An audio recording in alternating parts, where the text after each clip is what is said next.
All right, I'm starting to feel like Peter Zion here, but here we are. Yes, it's the second video I'm filming today. It's the first sunny day here in Switzerland, and I'm out and about and taking advantage of it. Maybe it's an ENFP thing to travel for like 45 minutes, mostly walking in the sun to get to a coffee shop to work from rather than just working from home, but hey. So, want to discuss goals, motivation, procrastination, getting things done. And right off the bat, if you are a student and you're trying to study for exams or graduate in a degree you're not that passionate about, this video is not going to help you at all. I know a lot of you search for videos on like ENFP or ADHD procrastination. This video is not going to help you achieve that at all. But if you are in a spot with a little more control over your life right now, this video will not only help you with things like motivation and procrastination and getting things done, will help you prevent the scenarios where I'm unable to help you in. And it all comes back to one core thing, which is the absolute need to dream bigger and do stuff that really excites you. I know that sounds like corny maybe, and also like an ENFP dream. I mean, basically, here's my ENFP advice. Dream big and do cool shit. I know, so hard for us, right? It's actually about getting back to your natural self and how you are. It's eliminating all the baggage people have piled on about how you should be more realistic or blah, blah, blah, blah. You get rid of all that and things get easier. And here's why, and I'm gonna do my best to be succinct because it's really, really hot here, is trying to achieve something you have in a very simplified model. If there's something you wanna do, and I'm gonna use the example of being a writer. Trying to achieve something, you have two parts. One is the things you love doing, or I should say, let me rephrase, the core of it. So being a writer, what makes a good writer? Well, there's a lot of elements, curiosity and style and experience and whatever, but really it's writing. If you don't write, you're not gonna be a good writer. And the other thing are the things you don't like doing. So say when it comes to being a professional writer, these might include things like getting a publisher, editing your book, dealing with admin, organization, whatever, right? Things like this. It will be different for each person what they don't like. So, you have the core part. Now, if you fully follow your dream and the thing you're really excited about doing, inevitably the core part of that will be something you love doing. You want to become an actor? You probably love acting. You want to be. No one says, I hate writing, I want to become a writer. Oh, you know what I despise? Attention and pretending to be someone else. So I'm going to become an actor. No one does that, right? So, first of all, if you follow the dream, then the core thing of what you're doing will be something you like. And what does that mean? That means it's going to be a lot easier to practice and to do because you'll intrinsically be motivated to do it.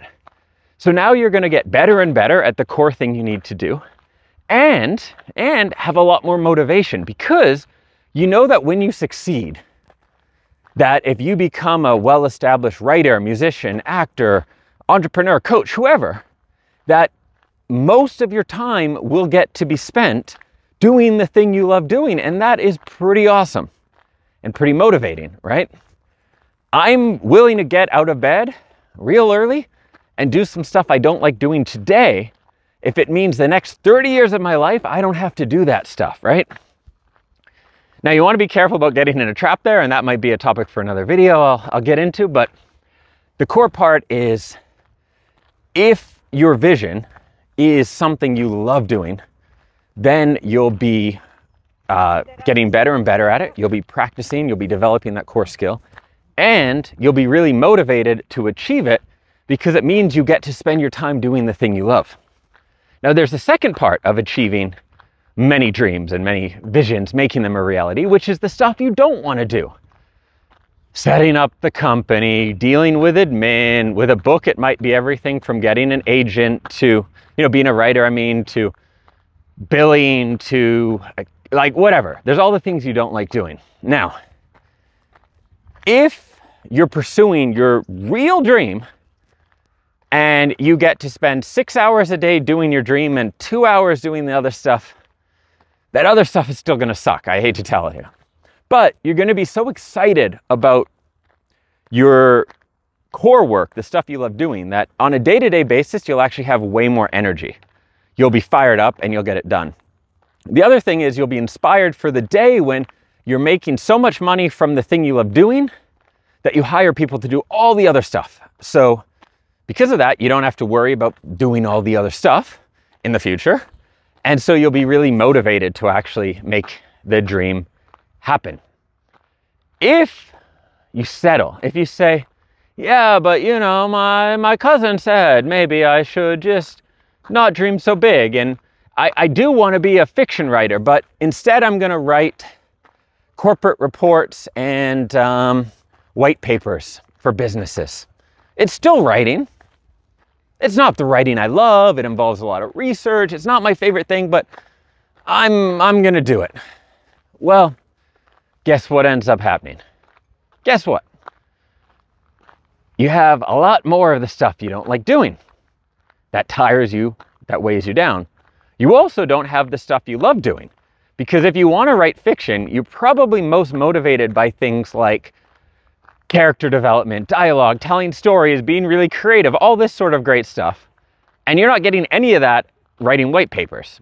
It's the same job title, like I'm a writer, but it's a completely different job.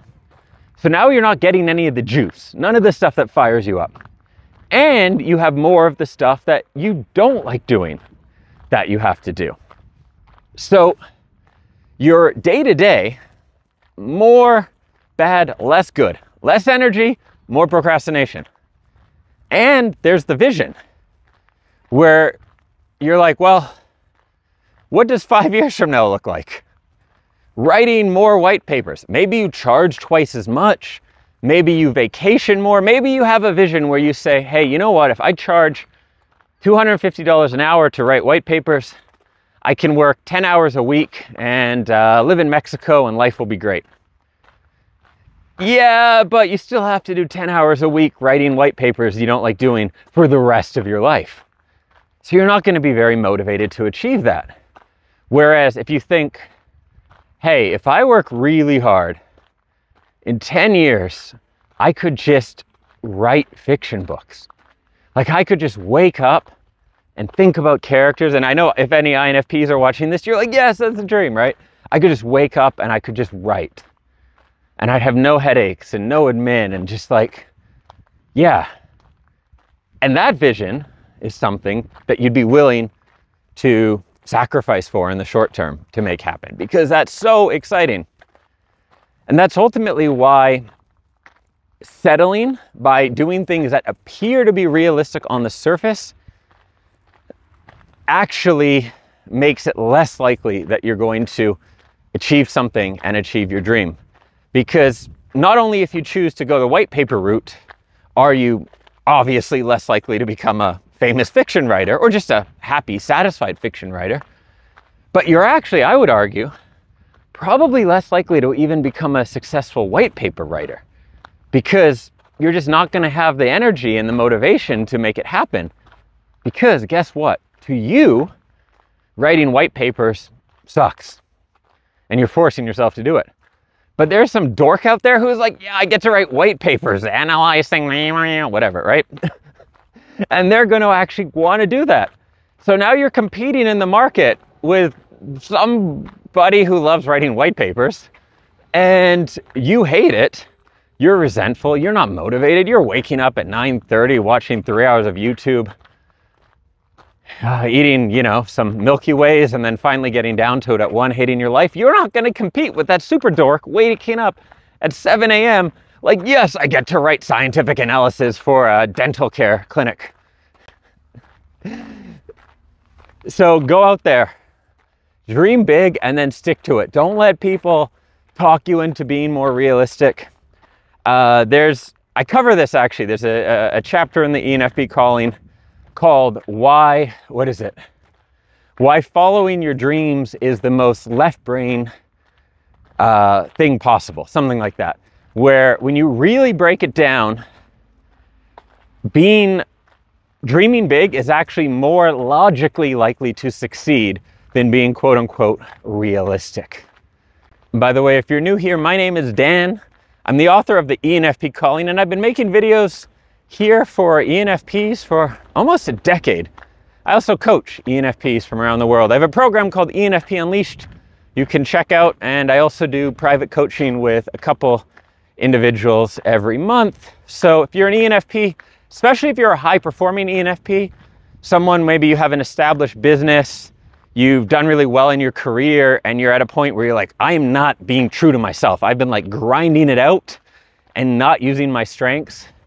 Then I'm probably the coach for you. So check out my website and maybe we'll be in touch. Catch you in the next video soon.